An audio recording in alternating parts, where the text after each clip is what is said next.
Good evening, everybody. It's a great pleasure to have another of our webinars on the future of the island of Ireland with a particularly exciting and interesting speaker, Bertie Ahern, Taoiseach of the Irish Republic, great negotiator of the peace agreement, one of the greatest political leaders of Ireland in the 20th century. But my colleague Barry Colfer will introduce the details of the procedure. Before we go into that, let me thank again Sidney Sussex for co-hosting this event, and especially the Centre for Geopolitics, which has been a faithful supporter over the past few months as we went through many successful meetings. Barry, over to you. Thanks very much, Eugenio, and good evening, everybody, or good afternoon, depending where you are. My name is Barry Colfer. I'm a research fellow in politics at St Edmund's College at the University of Cambridge. And as Eugenio just set out, it's my great pleasure to welcome you to this, our 9th meeting of the Cambridge Seminar Series on the future of the island of Ireland. As always, I want to mention a handful of items of housekeeping. So we're delighted to be continuing the series over the coming months, and I'll provide details of some of our upcoming events at the end of the session. But next week already, I'm delighted that we're going to host Eileen Weir from the Shankill Women's Centre, who'll be in conversation with Professor Bronwyn Walter. I'll share registration to her event, which is going to be on uniting people from the grassroots in a few moments. As always, we're going to finish inside an hour, so I'm going to introduce Bertie in a moment, and he'll speak for up to 10 minutes before discussion with myself and my colleague Lisa Clare-Whitten, who I'm delighted is able to join us. So to introduce our speakers, Bertie Ahern was a member of Dublin City Council from 1978 until 1988 and was Lord Mayor of Dublin. Bertie was first elected to the Dáil, the lower house of the Irish Parliament, in 1977 and served in a wide range of roles, including Government Chief Whip, Minister of State at the Department of the Taoiseach and at the Department for Defence, Minister for Labour in 1987, which oversaw the onset of Ireland's kind of keystone social partnership tradition, which obviously isn't around anymore, but he was there when it started. And he was appointed Minister for Finance on 3 separate occasions, Tánaiste, Minister for Arts, Culture and the Gaeltacht, Minister for Industry and Commerce at various stages. In 1994, Bertie was elected leader of the Fianna Fáil party and served as leader of the opposition until 1997, when he was first elected Taoiseach. He was re-elected in 2002 and 2007. This is a period of enormous social and economic transformation for Ireland, as many of you will know. The defining moment of Bertie's time in office, and indeed a defining moment in Irish history, was his contribution to the successful negotiation of the Good Friday Agreement, along with Tony Blair and the political parties in Northern Ireland in April 1998. During his presidency of the European Council, also in 2004, Bertie presided over the historic Eastern enlargement of the European Union. Since leaving government, Bertie has dedicated much of his time to conflict resolution. Bertie is one of the major figures of modern Irish politics, and certainly growing up myself in the 1990s, Bertie and the events he bore witness to were of enormous significance for me personally and helped to kind of define modern Ireland in any number of ways. I'm really delighted that we're joined tonight by my colleague, Dr. Lisa Clare-Whitten from Queen's University Belfast. Dr. Whitten is a research fellow at Queen's on the project Governance for a Place Between, the multi-level dynamics of implementing the protocol on Ireland/Northern Ireland. So highly topical. Lisa Clare has a freshly minted PhD from Queen's, where she wrote on Brexit and the Northern Ireland Constitution, and she's a rising star in this field. Prior to her research career, Lisa worked at the Office of the Northern Ireland Executive in Brussels and for a member of the UK Parliament in Westminster. As well as this, Lisa is a self-identified member of the ceasefire generation, having grown up in post-Good Friday Agreement in Belfast. And it's my real pleasure to be able to share this event with you, Lisa. Thanks for being with us. As the panelists know the format, Bertie's going to speak for about 10 minutes before a conversation for 20 minutes with myself and Lisa. And during that time, Lisa's going to be good enough to be gathering up questions. We should have about 25 minutes at the end, as always, to go through them. Bertie, as always, thank you for being with us, and the floor is yours. Thank you very much, Barry, and delighted to join Eugenio and Lisa, and good to link up with you again. Time is tight, and we want to get as much questions as we can, Barry. So I just, want to run through a bit of the past quickly, a bit of the present, and then maybe in the questions we'll probably talk about where we're going. But I suppose Ireland is kind of known as a beautiful spot a great home of writers and all kind of people of the arts that are world famous, from George Bernard Shaw, James Joyce, Samuel Beckett, Oscar Wilde, and so many more. But despite all those great things about our country and all the good things that Yeats wrote, in terms of land, of people and history on our beautiful island, much has been one of war and bloodshed and conflict and division, hatred, famine, immigration. This has been the past, unfortunately. If that was our history, I think much of the reason for it had to do with our geography, small island, but highly strategically located beside a much larger island and the edge of the great continent of Europe, and pointing out across the mighty Atlantic to the new world of the United States of America. I'm not going to go through our 800 years of history. You'll be glad to say we'd need about 2 days, but I'm going just to move quickly to the 1920s and the division of the island in two, with the south, where I come from, getting its independence, while the northeast of the island, today's Northern Ireland, remained, as it still is, part of the United Kingdom. And that new configuration did not resolve the legacy of 800 years of history. Effectively, the two parts of the island evolved in different directions. The south, beset by a civil war, set about the task of building into a new, viable and independent state. It took several decades for that process to be complete, and difficult decades as well. And in the meantime, in parallel, the North experienced a very different and difficult trajectory. Tensions between the majority party, largely Protestant, supportive of the Union with Britain, and the minority community, largely Catholic, supportive of a united Ireland, remain high throughout the decades. And the political reality was that the power and influence rested largely with the Unionist community, with the Catholic, the nationalist community having a strong sense of being discriminated against in its own land, while also feeling cut off from a new state. So over the decades from the 1920s to the late 60s, jumping again 40 years, the two jurisdictions of the island had very little to do with each other. And despite being close neighbours, there was very little political contact. And relations between Dublin and Belfast were tense, they were hostile insofar as they existed.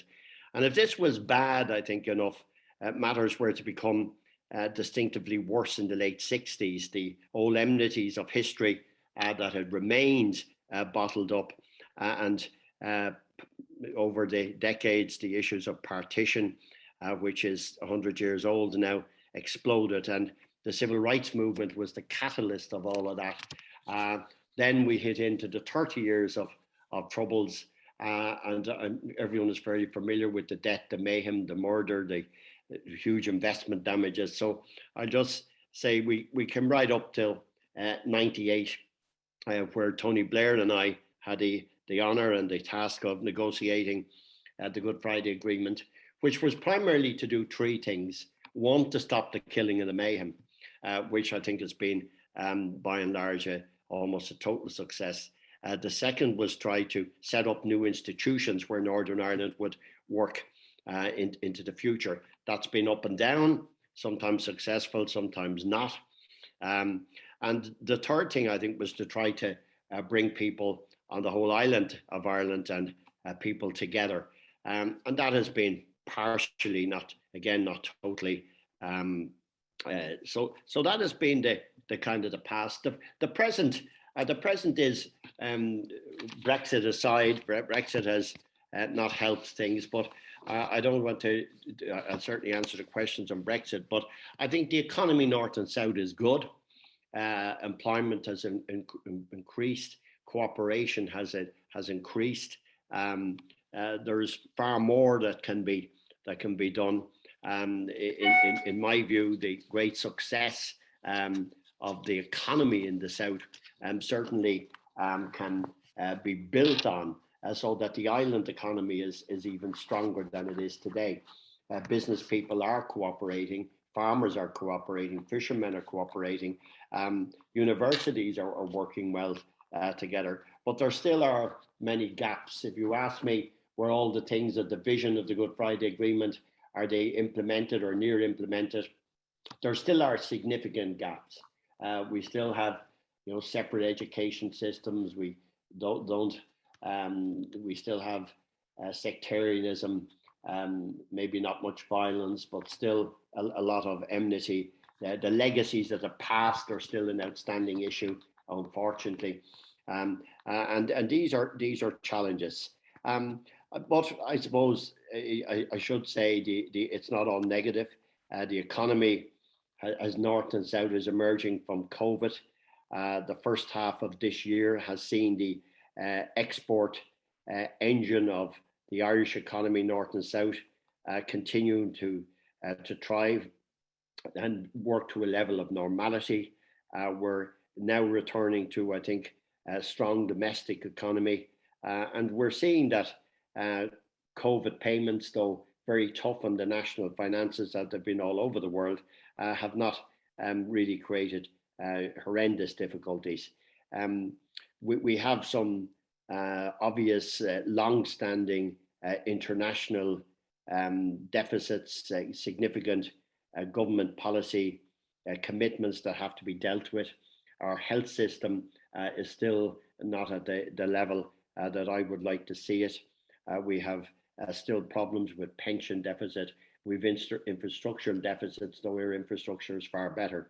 But we're still a location of huge international investment, in spite of the tax changes that are pending, which I don't think will do too much damage. And we are seeing greater cooperation between the whole island economy. So I think, Barry, we can look with a certain satisfaction if we were to look back as we are this year in the historical context, 100 years since the Government of Ireland Act, 100 years since partition. So just Lisa and Eugenio, whilst I'm sure Bertie will have to reappear at some point in the next few moments, but any impressions on any of what Bertie said up to this point? Yeah, he's gone. Any questions or any thoughts? Yes, Lisa, indeed. you've only had a couple of minutes. Eugenio, please. What I would like to ask him when he comes back is the significance and the role of leadership in bringing about the progress, which undoubtedly there has been, much progress all along the line, as he said, but also now at this juncture in mapping, so to speak, the way forward, in deciding how precisely we can move from here forward in a way that without further unsettling the relations between North and South and between East and West, may help to consolidate the achievements and what has been done to push forward the peace progress. Good, yeah. Lisa, what do you reckon? I have something to say about leadership as well, but I'm actually going to write to Bertie. So if you have anything to say, Lisa. Yeah, I guess not unrelatedly, I'm quite interested in his perspective on British-Irish diplomatic relations today. We mentioned just the close working with UK Prime Minister Tony Blair, and drawing that wonderful kind of historical perspective to see the change in British-Irish relations when we're moving towards the ceasefires and the peace process. So I think it would be interesting to ask for his assessment of British-Irish diplomacy and the interaction that has with particularly political stability here in Northern Ireland, just because of the challenges that we've seen in the last few years. Do you understand them to be kind of changing to an important degree, Lisa? I would suggest yes, that I guess one of the things that Brexit has done is created a scenario whereby the UK government and the Irish government are on have different positions towards a key issue that's affecting Northern Ireland. And that hasn't really happened since, I guess, 1993. And so that navigating that's not to be necessarily doom and gloom about it, but it's a new challenge for a post-agreement post-conflict, maybe even moving to post-conflict as to how. Lisa, you are a specialist on constitutional development in Northern Ireland. Now, we've been talking a lot about referendums, particularly with reference, of course, to the future of the island. But I was wondering, is there any space for a referendum about the constitutional settlement of the protocol, whether or not the people of Northern Ireland, apart from Downing Street, apart from Dublin, and everybody else, what they think of it? It's interesting. It came up in the debates towards the latter stage when Boris Johnson came into office. So under Article 18 of the protocol, there is an innovative provision that allows for votes in the Northern Ireland Assembly every 4 years or 8 years recurring on the application of, it's not the whole protocol, but it's Articles 5 to 10, the trade aspects of the protocol. So I think there's something interesting to note in that it's a consent style vote, like a legislative consent motion, almost that idea in reverse. So it's not quite a referendum, it's not quite popular consent, but it is an acknowledgement, a kind of parliamentary consent, an acknowledgement that the protocol is very significant. It was an attempt by the UK government to provide a kind of Northern Irish, you would have to say, infrequent but input as to whether or not they did consent to it. It's not uncontroversial. I would also say that. But it also means that this issue of the protocol and post-Brexit Northern Ireland governance, that these questions are likely to be recurring because these consent votes come up every 4 to 8 years. We perhaps have Bertie returning. Yes, indeed. I kind of wanted to hear the end of that thought, Lisa, so we'll have to come back to it. Perhaps. Happy to. Could talk about that all evening. You'd have to stop me. Good. Well, that'll have to be a future event in the series. Whilst Bertie is connecting, this is a silly question, but is there precedent other than the obvious for referendums that just took place in Northern Ireland, Lisa?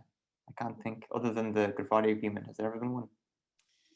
There was one in 1975, but it was mostly boycotted by one section of the community. Yes. It was so it's kind of not seen as legitimate. Then the only other referendum was on EU membership. Yeah, good. So I thought so that there isn't the same tradition as there is in the Republic of holding referendum. And I apologise if there's historians who, I don't think I've forgotten major. Sure, someone would chip in if you forgot something. Yes, indeed. Feel free to. Our colleagues in UCL are doing great work on the prospect on the referendum commission at the Constitution unit there. I'm sure if someone's here and if we have misspoken, I'm sure they contribute. Yeah.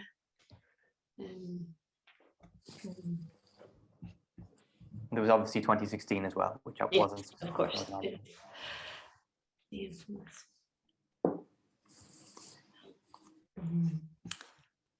There is growing discussion around use of citizens' assemblies here. The prospect of citizens' assemblies. I've been involved in some early conversations around that, and it is kind of modelling off the Irish example that is so very well developed and quite unique in that respect. Indeed, and seemingly very highly regarded as well, just from experts in that field. What sort of stuff have we got, Bertie? We have Bertie. Brilliant. Awesome. What sort of topics will be in the mix for citizens' assemblies, do you think? Well, there have been some pilot ones run on the border poll question. There was also one on a reform of health and social care, I believe. So some colleagues at Queen's are attempting to get them very mainstream. Fantastic. I watch with great interest. Bertie, have we got you on your phone there? Yeah, I've got you on my phone. Unfortunately, there's been a power cut here, so I don't know what happened. That's the energy crisis has reached Dublin. It's not my house. I'm glad to say it's the neighbourhood. So I'm back on phone. Sorry about that. On the slightest, no. Needless to say, between Lisa Clare, Eugenio, and myself, we were able to sustain an enjoyable conversation. So don't be worrying at all. Do you want to kind of finish off the thoughts you were having, and then we can start having a bit of a chat if you're happy? No, let's move into the chat because we've taken the time. Fantastic. Okay, so one of the things, Bertie, that I was interested in hearing more about, you touched upon it in your intervention. I'm going to maybe say 2 or 3 things to you, and then hand over to Lisa Clare in the interest of time. The current state of UK-Irish relations. I'm sure we can kind of preempt some of the things you'd say, but in your own words, why are they different now compared to the 90s? I know we've spoken before, you and I, and also Eugenio mentioned about the importance of leadership and personality. Be really interested to know if you've anything to say about that, about why they're different. And then relatedly, and this is kind of betraying my own interests, how important was EU membership back in the 90s for like those habits of cooperation between the two sides in the lead up to and the successful completion of the Good Friday Agreement negotiations? Could you comment on both of those, Bertie? Yeah, maybe I'll just take the second one first. I think the relationship from 1973 between the Irish government and the British government improved radically from the earlier decades. They were working together on most issues, and because of the common law legal system, the relationship between us was fairly compatible on most of the key issues, on the single market and free trade and justice and home affairs issues, like the big issues of the day. The governments worked well together, and I think the officials at civil service level had a really good relationship, and the legal officers had a good relationship. So and we did tic-tac on most issues. We cooperated across issues when there were rows pending. I think Ireland tended to try to keep a well-balanced position, and vice versa. So I think that was so then that continued on. The sad thing about Brexit, without gilding the lily too much, but the sad thing was that now the Irish officials at civil service level, junior level, middle ranking level, senior level, they don't meet anymore. That all ended, and those kind of personal dynamics and having a drink and having a cup of coffee and maybe going for a walk and chatting, and exchanging notes privately and all of that at civil service level ended. And the kind of the way we knew British politicians so well, that's ended too. That maybe hasn't become a big issue yet, but I think as years go on, it will become a big issue. So I think that's very sad. Under successive governments, it take more recent times, Tony Blair, Brown, Cameron, the relationships continued to be very good. Under Theresa May, while Brexit had happened and there was arguments about the withdrawal agreement and arguments about the backstop and that, I think they were cordial, and people were able to have differences of opinion, exchange drafts, and generally work together. Unfortunately, in more recent times, things have gone down the tubes, quite frankly. I think Michael Gove, while he was handling the brief, things were okay. And there was a good exchange. He had a good relationship with the European negotiators.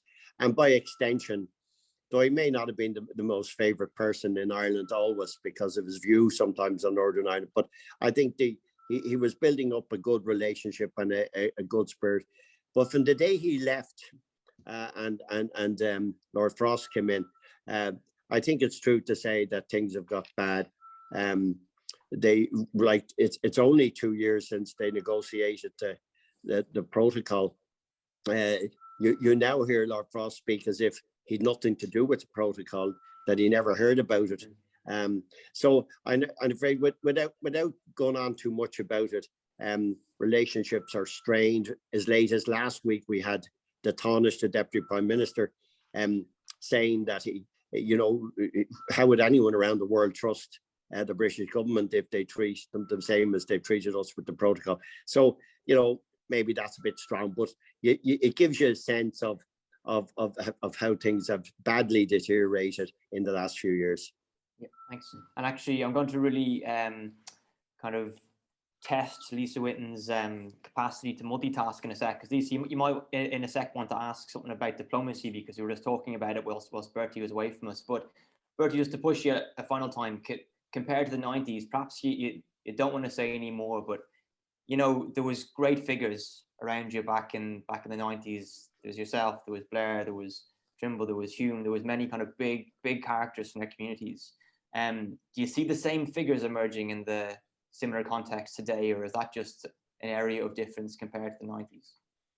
Well, I suppose you can imagine the answer I give, because now I'm older, and I think all the guys that were old with me are all great. But I think it is true to say that we were in one way, we were very lucky to have the quality of people like John Hume, Seamus Mallon, even on the loyal side, Davy Irvine, you know, Monica McWilliams, the leader of the Women's Coalition, and some of the other women in the coalition. Mo Molan as well, of course. And Mo Molan. Like, I think there were a generation of people, and you know, maybe the criticism of us all was maybe we were too much on the peace process in Northern Ireland.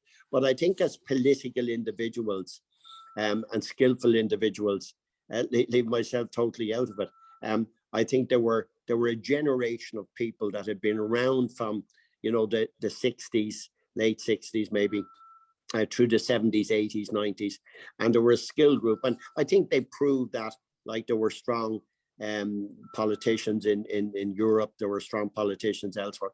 And of course, yeah, Ian Paisley, Reverend Ian Paisley, was a formidable political person, got the highest vote of any politician anywhere in Europe, in European elections, 250,000 votes. So, you know, these were formidable characters, whether you agreed with them or disagreed with them. Absolutely, well put, Bertie. Lisa, you can sidestep it if you want, but just seeing as we're discussing the kind of changing nature of Irish-UK diplomatic relations, do you want to ask Bertie Ahern, because you're kind of approaching that area? I was, yeah, thank you, Barry. And Bertie, just as by way of follow-up on what you've already outlined about British-Irish diplomatic relations, I guess I would have a question around your perspective on the impact that could have on Northern Ireland, or has had on Northern Ireland's political stability, just because that has been, in the course of the peace process, British-Irish kind of shared positions on Northern Ireland issues was really significant, particularly in those early days. So any reflections you have on that, and perhaps kind of dovetailing that, do you think that change in relations that's happened quite recently, how long term do you think that is, or its impacts and implications could be?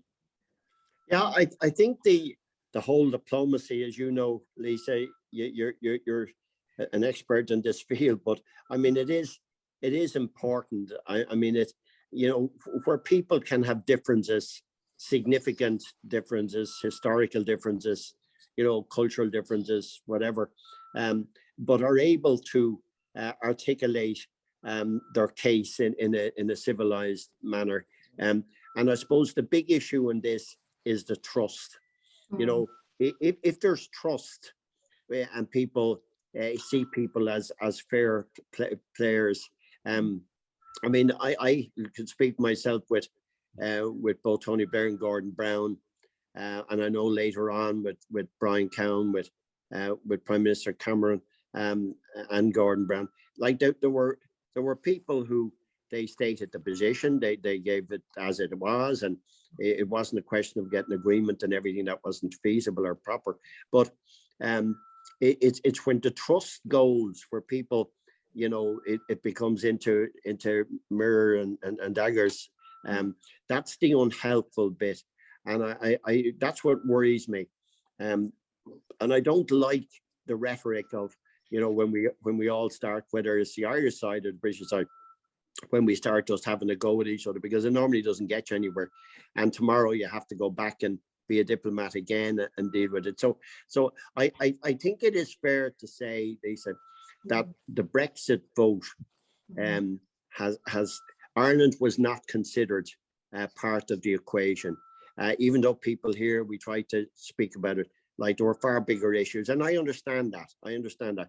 And I understand that immigration and these were the big issues of the day, and you know, it being taken over by Europe and Europe having too much of a say. So I think for the last 5 years, we've been on a downward slope. Now, to answer your question, can that be turned around?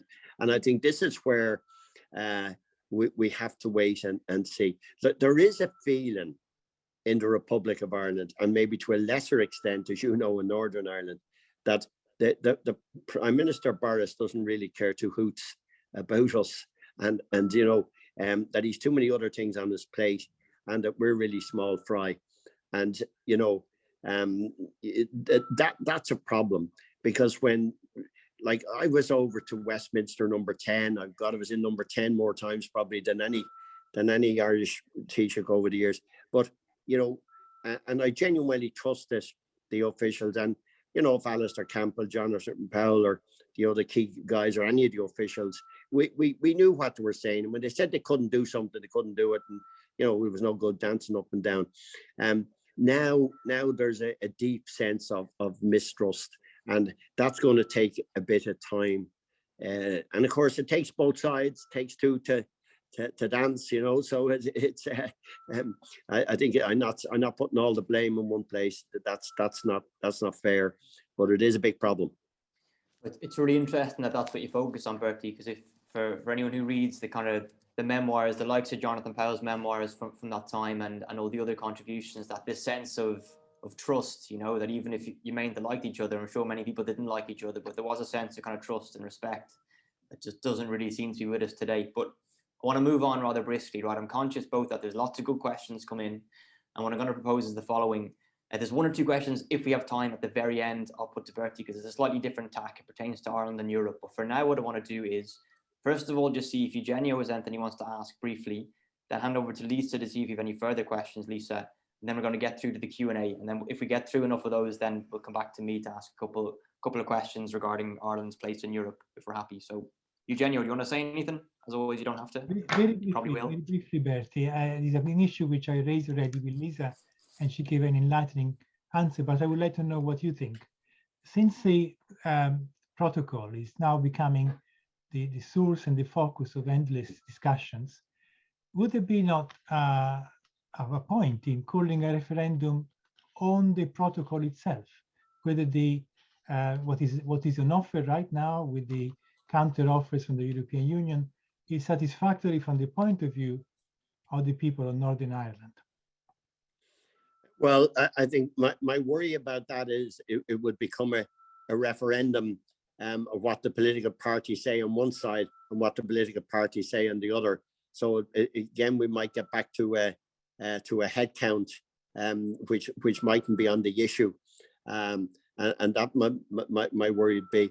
But the other problem is the protocol has now changed, and the substance of the protocol has changed so many times. The core issue is still there, and the core issue is to avoid a land border on the island of Ireland, and everybody is in agreement with that.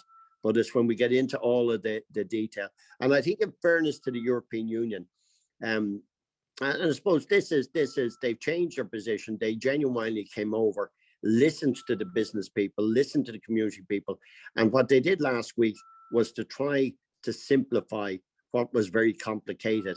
And I think, you know, that was a victory in many ways for the politicians in the north who said the protocol was unworkable.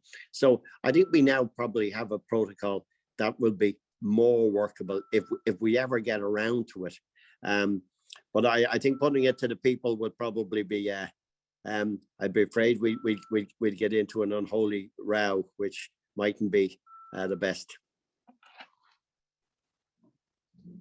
Sorry, anything else, Eugenio? Nope, you're muted there, I think. I think we should proceed with the other questions now. Indeed. Thanks so much, Eugenio. Lisa, so please, you couple of minutes. You have questions for Bertie, and then we'll jump straight into the abundant questions and answers we have. Questions we have to get answered, please. Yeah. So actually, I mean, I could ask you questions on these issues all night. So I think I might just jump forward with some of the key questions we've got in on the chat, Bertie, if that's okay. Sure. To start with, a bit of a reflective I'm kind of blending two here, but just on the Good Friday Agreement, I've had a question in to ask if you think the Good Friday Agreement has been successful, and or if you could, in a different world and time, would you change anything about the Good Friday Agreement and its substance? Yeah, can I ask you those? Yeah, I think the Good Friday Agreement, I mean, it pushed a whole lot of issues together. I mean, the view that Tony Blair and I took was that it should be as comprehensive and as, you know, multifaceted as possible, rather than take the small number of items. We went for a large number of items. And when you look at the release of prisoners on license, criminal justice change, Equality Act, the Ombudsman legislation, the reform of policing, setting up new institutions, the executive, the Assembly, North-South bodies.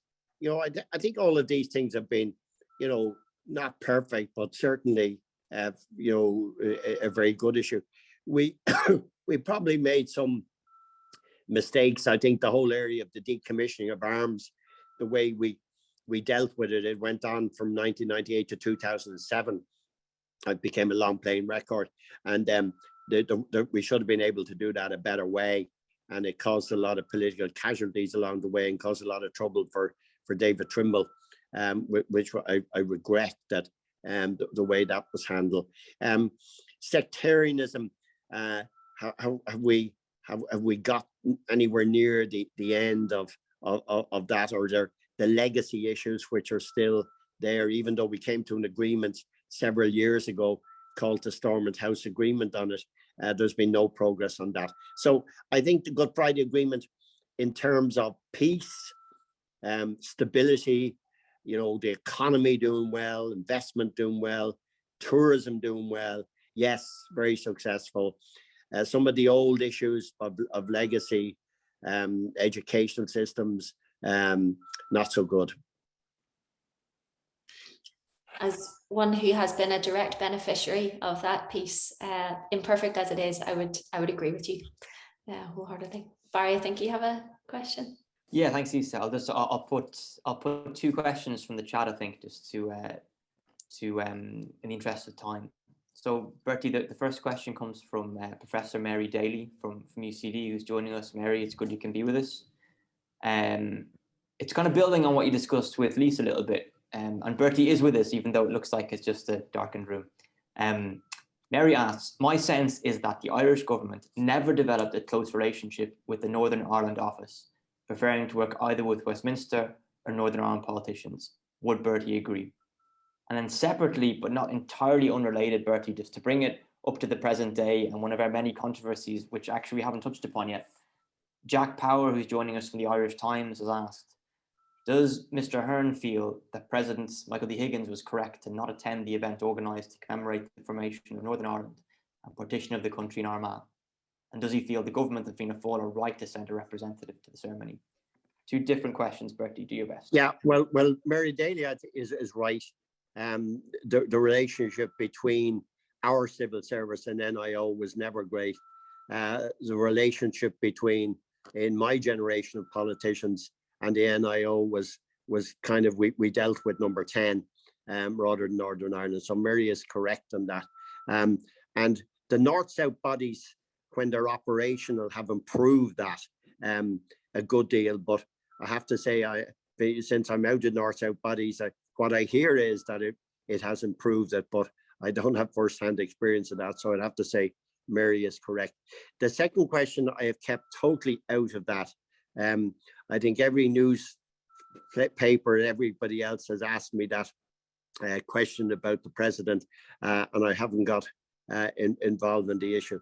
And what the only way I've answered it, which isn't a direct answer, and I'm not going to give a direct answer, but my only answer is that when I was Taoiseach, I got the Irish taxpayer to pay for the Battle of the Boyne site. I worked with the Orange community in the north to design the Battle of the Boyne site. I worked with Reverend Paisley and all of the maps from all of the Orange museums in the north. I thought that was a good act of reconciliation, which people agreed with. Back in 1999, I held a state reception, the first one ever with the Dublin Fusiliers, bringing people from the war areas together. I think these acts of reconciliation, and of course there was always criticism of these issues, not that much, to be frank with you, but I think these acts of reconciliations are very important, and I support anyone holding out the hand of friendship, because I understand loyalism, I understand unionism, that they do feel that, you know, we don't love them enough. So I think whenever we can help, we should. Over to you, Lisa. Thanks, Bertie. Yeah, that's great, Bertie. Thank you. So I have two questions come in from the audience that are both kind of future facing, one for the north and one for the south. The first just around the protocol and the current UK-EU talks, the next round of UK-EU talks. Do you think it's possible for an agreement on the protocol to come that will satisfy not just UK and EU, but both sides in Northern Ireland? And then the second, I do, Lisa, on that one. I think it's I think it is possible. A lot of progress has been made, and I think if there's goodwill, if there's, and I think there will be sincere effort by Marcus Kukovic. I hope the same from Lord Fossey has said he will. So I think if they really knuckle down to this, they can find a solution. I can tell you this because I spent Saturday, as I was saying to you before we started, I spent Saturday with a substantial group. Can you hear us okay, Bertie? Are you there?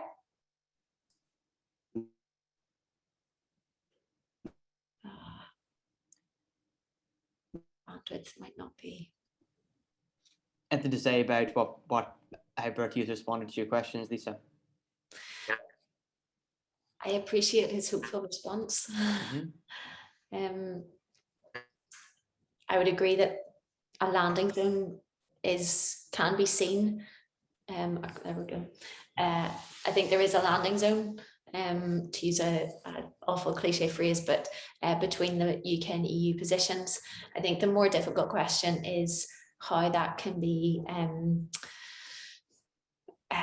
sold in the Northern Ireland political debate, which you would have to acknowledge on the protocol is really quite toxic, and it has gotten quite divisive. But I think in my most hopeful moments that the unionist leadership are aware that the protocol isn't really going to go anywhere, and so there is a need to start to think pragmatically about how this new post-Brexit arrangement can be made to work, and I think there is an appetite for that. But the difficult question is the political and the kind of narrative that Bertie had touched on previously. Yes. This very real sense of betrayal and abandonment that is not unfounded, and that's the most difficult problem to solve. And I'm not sure that I would say I'm not sure that I've yet seen the kind of leadership necessary to kind of assuage that. So we could get a pragmatic agreement. The political outworkings of it, I think, will take longer. Let me ask you, let me kind of push back on one thing you said there. I'd suggest you wait another, just give Bertie one more chance to join, because I'm kind of really interested to hear what he says to a few more of the questions we have stored up. So if people can be good enough to bear with us for 2-3 minutes.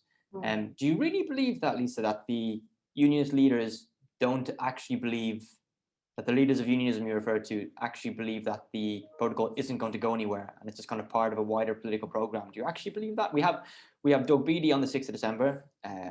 Quick mention of that, and we have Jeffrey Donaldson to be scheduled. So I'll ask them the same questions. You really believe that they think it's around? They just need to kind of challenge it for some reason or other? So I'll correct what I said. I think the unionist leaders realise that particular arrangements, that Northern Ireland needs a protocol type arrangement. I think they are divided internally and across the spectrum as to what that, how close that can be to the current protocol that we have. So the extent of change required.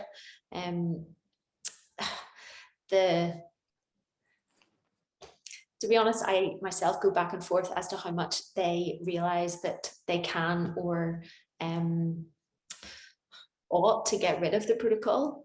The truth is that in this context, Northern Ireland actors, Northern Ireland politicians, their power to change it is political and limited. It's at the behest of the UK government, and so they don't really have a direct role in renegotiating or changing. And I do think they're aware of that, which is part of why the rhetoric is so strong.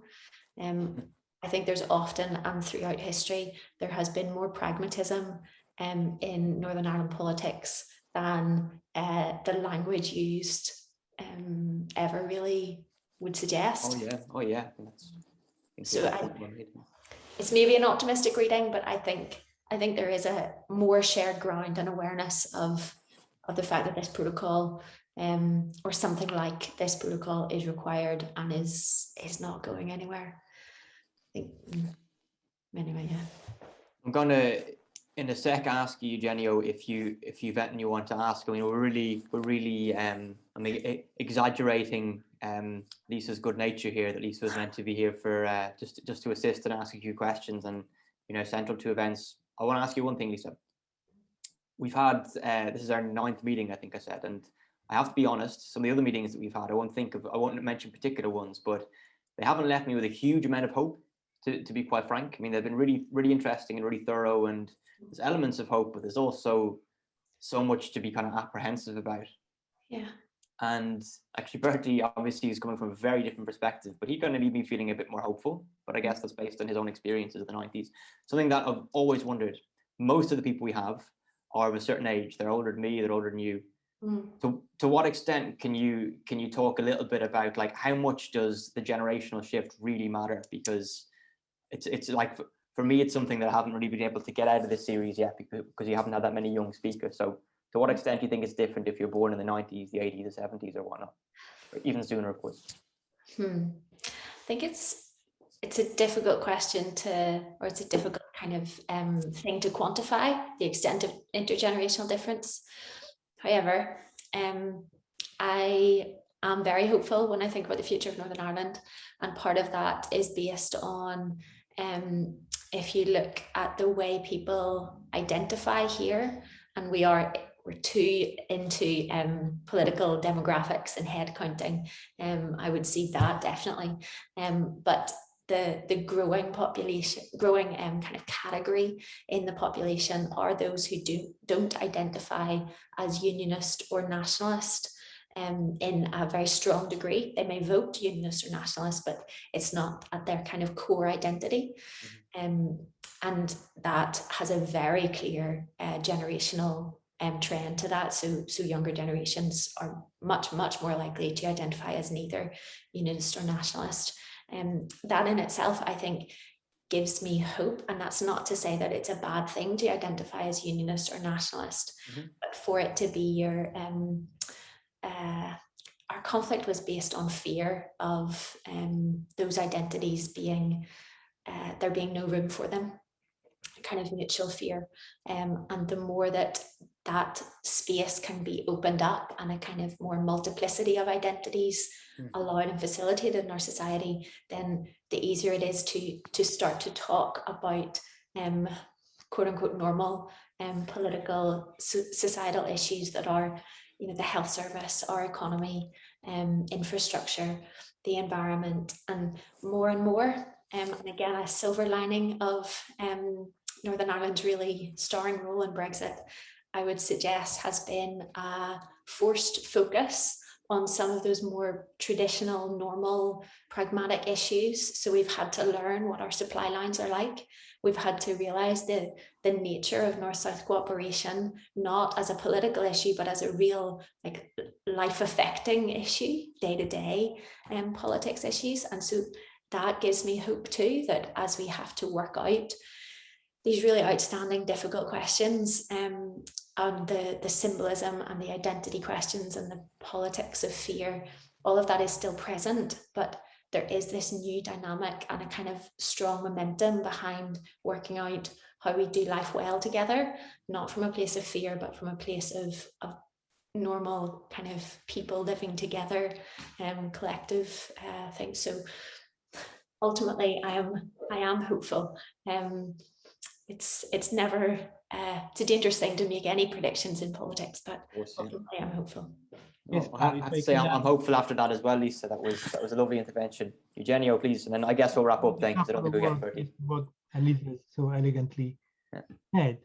Yes, the issue, one way forward in dealing with these issues, it would be to separate, to distinguish completely the question of identity from the question of the specific negotiations around the position of Ireland and Northern Ireland within the European Union and Northern Ireland within the United Kingdom, and the way in which this position can be negotiated in such a way as to serve the economic interests and then the political identity or the abstract issue of sovereignty, which have been dominating the debate so far.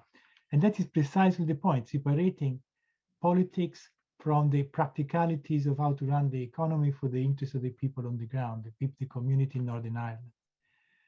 If this could be done, and I think it can be done in theory and technically, then many of the other questions will become much more tractable. I'm just putting a link to our next meeting in the chat here, because I said I would do it. We've got Eileen Weir from the Shankill Women's Centre next Monday, which I think is going to be a brilliant event, and it's a really, really important part of the rich tapestry of life in any community that that Eileen can speak with such fluency. So I do encourage you to join us. I was really looking forward to asking Bertie. There was a question from Gareth Fitzgerald about to what degree Bertie thinks the Biden administration will trim the sails of Boris and Frost to the British government as they damage the Good Friday Agreement. I think that's a really, really important area of discussion. We're working hard to put together a panel of US Congress people. We have US Congress people who will speak with us in the new year. It's just a case of pinning down a time, so watch that space. I was also really interested, there was another question. Obviously, I'd love to hear Bertie reflect on whether he believes there will be United Ireland in his lifetime, because he always like to ask people that and see what they do. And I was keen to talk to Bertie about kind of the future of Europe, the recent changes in Ireland's corporate tax regime, Ireland kind of moving ever closer to its, Ireland being the most enthusiastic member of the EU historically. Just wondering what kind of is the future of the EU, with backsliding in certain parts of the bloc and the challenges pertaining to COVID, migration and whatnot, because, as well as Bertie's important role in Irish history, he was also a kind of an important figure in recent European history and European politics. So I guess I might try and get him to do this another time. And I guess, we're up against the clock anyway. So I guess, Lisa and Eugenio, for me, it's been a pleasure talking to both of you and also to Bertie to an extent. Really, really appreciate Lisa joining us and doing such an excellent job. As I said, Lisa was initially going to help me out with the Q&A and ended up being the main event. So for those of you who don't know Lisa Clare-Whitten, here you are. She's Rising Star Research Fellow at Queen's University Belfast. I'm sure we're all going to hear much more from her. So unless, Eugenio, if you just want to bring it officially to a close, and apologise to the audience and hopefully see you. Final word, we have Eileen next week, and the week after that we have Lord Robin Eames. I'll also share the registration form for that. Always Mondays at 6 o'clock. So hopefully you can be with us again. Thanks everybody, and apologies for the disruption. Bye-bye. Thank you so much. Such a pleasure to be here. Thanks, guys.